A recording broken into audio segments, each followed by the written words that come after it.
What secrets lie at the center of the universe, the greatest and most mysterious forces known to science?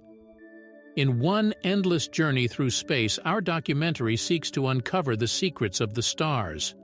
From sun-shrinking bemis jackets to space cataclysmic debris, we begin with interstellar titans, astronomical marvels whose size and power hold the heart of the solar system, forcing us to question the nature of size and life. How did these giants come to be? What fate awaits them as the ages burn? Then our focus shifts to the Sun, which has been monitored tirelessly for a decade by NASA's Solar Dynamics Observatory. This cosmic sentinel reveals the Sun's fiery temperature and dynamic nature, challenging our understanding of the star that sustains life on Earth. What have we learned from a decade of tireless observation? How does this knowledge shape our relationship with space? Finally, we enter the realm of neutron stars, the densest and most mysterious objects in the universe. Born from the cataclysmic deaths of massive stars, these remnants defy our understanding of matter and gravity. As we examine the consequences of their violent collisions, we ask, what do these cosmic beacons tell us about the fundamental laws of the universe and the extreme physical possibilities? Join us on a journey through the vastness of space and time, from incredible size to infinite density. E-objects, each discovery is a chapter in the continuing story of our universe. Among the mysteries of space, the true titans of the universe are the stars. Imagine a star of infinite size and power, so large that it outshines our sun, making it look simple in comparison. Today we look up not only to marvel at the beauty of the stars, but to look for some of the most amazing supermassive stars known to science. Our Sun, the heart of the solar system, is just a ray of light against this giant background. Stars are so massive that they can pass not only the Earth or the inner planets, but also the orbit of Mars, and in some cases even further. But what makes a star great? What is mass, volume, or their effect on the surrounding space? But our search will not be limited to size. We'll peer into the hearts of these giants, examine the nuclear furnaces that fuel their glow and the forces that will one day cause their spectacular collapse. Are you ready to explore the limits of the known universe and look into the hearts of these cosmic giants? Let's embark on a space journey that begins here on Earth. Our planet, even if it is only a small part of the universe, will be the starting point in the timeline. The colossus of the solar system has moved to Jupiter. It's not just another planet, it's a whole different animal. Jupiter is 11 times larger than Earth and 300 times more massive. Our first step towards understanding the vastness of space, Jupiter serves as a cosmic bridge from rocky worlds like ours to gaseous worlds. It is composed mostly of hydrogen and helium, the same components that make up stars. It's not just an enlarged version of Earth. It's a major shift in composition and properties. A shape that begins to take on the characteristics of the stars that light up the night sky. In space science, mass and volume are key to understanding the difference between such giants and stars. Mass tells us the gravitational force of an object and its ability to center its elements and its life cycle. Sound, on the other hand, gives us an idea of size and how much space a body occupies in space. These differences are crucial to understanding the true nature of the stars. It just so happens that the smallest mass of a gas cloud that can break up to form a star is about 1 Jupiter mass. It is at the threshold of this mass that we encounter a class of interesting objects known as sub-brown jackets. These mysterious objects, often called dwarf planets, lie on the borderline between the largest planets and the smallest stars. They have the same composition of hydrogen and helium as Jupiter, but on a larger scale, relying on the deuterium-burning mass that is sometimes the threshold for classifying them as brown jackets. However, submasses lack the mass required for stable hydrogen fusion, the hallmark of a true star, putting them at a cosmic disadvantage. With masses below the threshold required for thermonuclear fusion, they occupy a unique place in the cosmic continuum for understanding the formation and evolution of celestial bodies. As we go deeper into space, we encounter the aforementioned brown dwarfs. These failed stars are interesting because they cannot sustain hydrogen fusion at their cores, the process that defines true stars. Peter's mass ranges from 13 to 80 times that of the planets, but they lack the mass to ignite the nuclear fuel that powers stars like our Sun. Therefore, they glow dimly from the heat of formation in the cosmic body, but never undergo the nuclear fission characteristic of full stellar life. Passing through the substellar region, we enter the region of red dwarfs, the most common and longest-lived stars in the universe. These small stars mark the threshold at which stable hydrogen fusion begins, making our galaxy the most popular host of stars. Red dwarfs are the founders of the universe with lifetimes of trillions of years, far exceeding the lifetimes of stars like our Sun. Their longevity and abundance make them prime candidates for the search for extraterrestrial life, as their stability and longevity give planets in the habitable zone enough time to develop complex life forms. Interestingly, they are the only main sequence stars that do not increase in size after death, but do so until the end. By the way, the closest red dwarf to us is Barnard's star 5. It is 96 light-years away and is the fourth closest star to the Sun after the three components of the Alpha Centauri system. Its stellar mass is 16% of the Sun's mass, and its diameter is 1/5 the diameter of the Sun. Although the star is close, it is not visible to the eye. As we move away from the dark glow of the red swallows, we reach the familiar warmth of our own Sun. The Sun, a main sequence star, is the primary star for understanding stellar mass. Its mass, luminosity, and lifetime are the yardsticks by which we measure the true giants of space. At twice the temperature of Barnard's star, the Sun is several hundred times more luminous. Moving on, we encounter Sirius, the brightest star in the night sky. It is twice as massive as the Sun, and its luminosity depends not only on its proximity, but also on its own luminosity. It is 25 times brighter than the Sun. At this stage, relatively small changes in mass are almost impossible to imagine in the luminosity of main sequence stars. But by burning so much material, it shortens the star's lifetime by a factor of 4. The journey does not end here. Beta Centauri, a binary system with masses 10 times that of the Sun, features stars burning at unimaginable temperatures, 2.5 times that of Sirius. Because of this lack of fire, they are 20,000 times brighter than our Sun. However, with its incredible mass, scientists have determined its lifespan to be 20 million years. Our journey through space brings us to the threshold of giants and hypergiants, stars that defy the limits of the interstellar world. Hypergiants, larger than supergiants and giants, are rare stars that shine very rarely. By studying their sizes, luminosities, and interesting aspects of their measurements, we are uncovering new insights into the life cycles of the largest stars in the universe. In the world of giants, UY Scuti, Stephenson 218 and WOHG 64 are monumental figures, each representing extreme aspects of stellar evolution. UY Scuti, a red hypergiant in the constellation Scutum, is known for its large radius, making it one of the largest observed stars. In 1860, German astronomers from the Bonn Observatory catalogued UY Scuti. A few years ago, this star became very popular as the biggest star known to us, but a recent recalculation of distances pushed it back down the list. The star is located near the Milky Way, 5,900 light-years from Earth. UY Scuti is about 800 times that of our Sun. This type of star loses most of its mass due to fast-moving interstellar winds, taking some of its material with it. However, despite all this being very impressive, our candidate is still not among the top 80 stars known to us.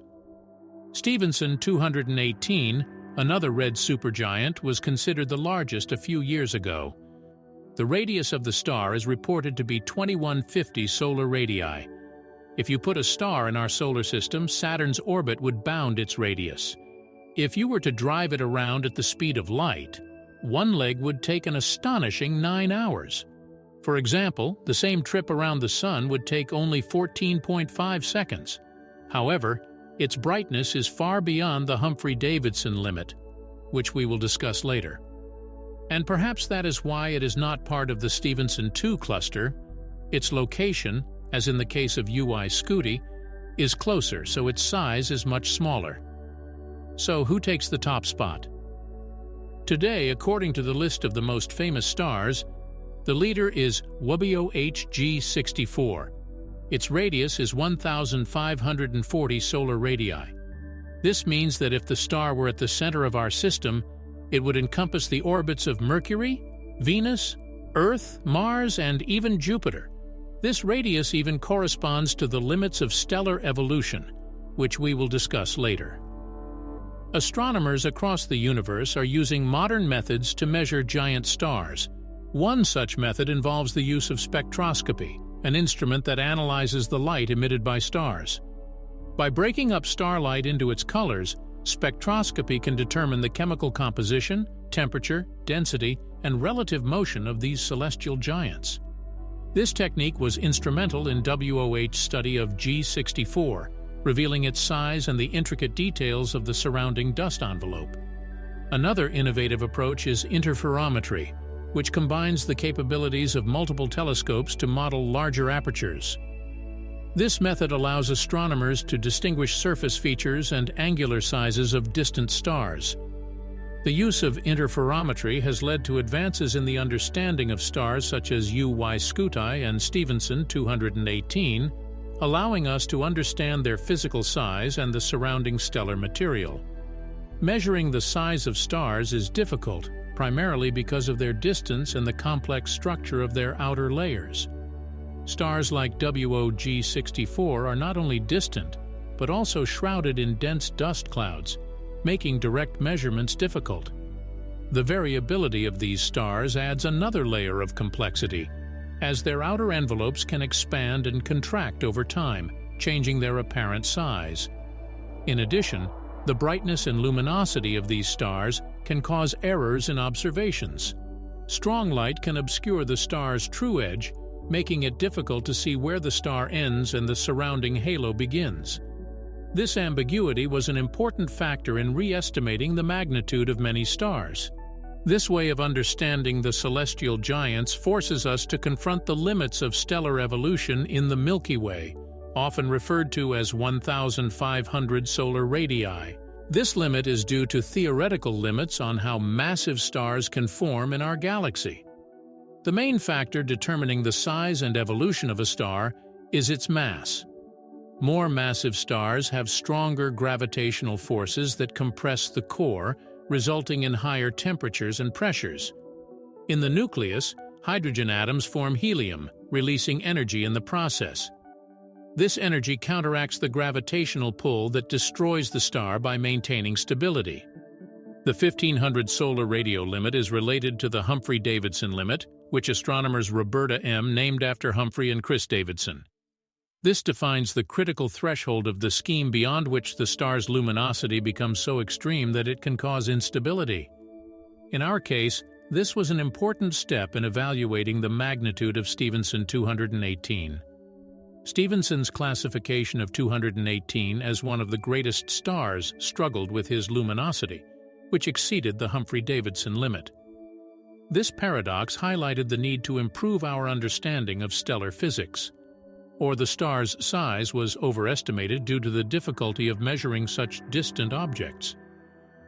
Interestingly, stars approaching or exceeding this limit experience significant mass loss due to strong stellar winds. The intense radiation pressure created by their extreme luminosity causes them to lose mass, forcing the star to shed its outer layers. Eventually, stars that exceed the limits of stellar evolution face an inevitable fate. When their cores cannot withstand the gravitational pressure, they rapidly collapse, leading to a cataclysmic supernova explosion. These explosions are the most energetic events in the universe. They scatter heavy elements into space. They often leave behind compact remnants such as neutron stars or black holes. Studying these limits reveals the delicate balance between mass, luminosity, and stability that allows massive stars to form. It provides invaluable information about the life cycles of the universe's most abundant inhabitants. In outer space, size and mass often go hand in hand. But there are interesting cases to this observation. It is natural to think that the largest stars must also be the most massive. But the universe defies our expectations. This paradox is beautifully illustrated when entering the region of amazing stars like BAT 9998. BAT 9998, a supergiant star located in the constellation Doradus in the Large Magellanic Cloud, boasts a much larger mass than we would expect based on its radius. BAT 9998, with a mass of 226 solar masses, is one of the most massive discovered to date, if not on record. Despite its extraordinary mass, the star is not massive. Its radius is 37.5 times that of the Sun, and it is 5 times the size of the white supergiant Polaris. 4 solar masses. However, as expected, neither BAT 9998 nor Polaris are among the most massive stars. Located in the Tarantula Nebula, a large stellar nursery that is among the most massive and luminous stars. BAT 9998 competes with its close companion, the star Wolf-Rayet R136A1. It is located in the R136 cluster near the center of the Tarantula Nebula. As for such a stellar fate, BAT 9998, like many similar stars, is a candidate for supernova or hypernova. The exact result depends, of course, on the amount of mass lost. A supergiant can produce a gamma-ray burst and leave behind a neutron star or black hole. It may not produce a visible supernova at all. In general, the life cycle of stars is very interesting. Stars begin their lives in large molecular clouds in the cold, dark corners of the universe. Rich in gas and dust, these clouds serve as cosmic nurseries, where gravitational material coalesces to form the heart of a new star. As the core of a new star becomes denser and hotter, drastic changes occur. Nuclear fusion begins, turning hydrogen into helium and releasing a stream of energy that lights up space. The fusion process is the star's power, the engine of its luminosity and heat. For stars like our Sun, this harmonious balance between gravity and nuclear energy keeps them going for billions of years. This stage is just the beginning of their space journey. As stars age, they begin to run out of fuel. For example, the Sun will change dramatically, becoming a red giant. This expansion is a paradox. Even as the star sheds its outer layers into space, it grows in size, becoming a huge ball of light that envelops the inner planets of the solar system. But the life cycle of a star is as much a story of growth as it is a story of loss. After the red giant phase, stars like the Sun shed their outer shells, creating ethereal structures called planetary mantles. The remaining core, stripped of its former glory, will become a white quaternion, the dense, dark remnants of the star's heart. The end is even more beautiful for more massive stars. Their death comes in the form of a supernova, an explosion of inexplicable scale and beauty that momentarily engulfs entire galaxies. The rest could become a neutron star or, if massive enough, a black hole.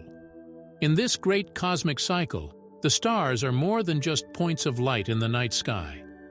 They are the building blocks of the universe, the elements that create the world around us and the world within us. From stellar birth to spectacular death, stars are the architects of the cosmos, shaping the universe in their own image, with each stellar life cycle.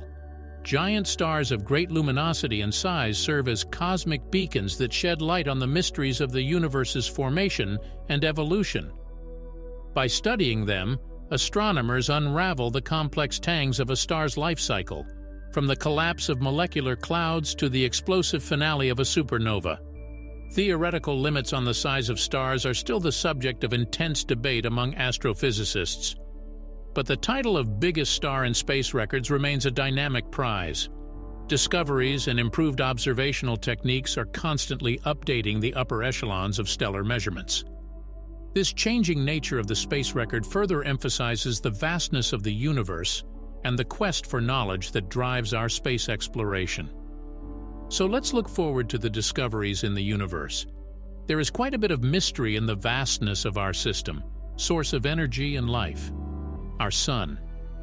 For a decade, the space watchdog, NASA's Solar Dynamics Observatory, has kept its eyes on this fiery giant. Launched into space on February 11, 2010, this mission went on an odyssey rather than just an observation.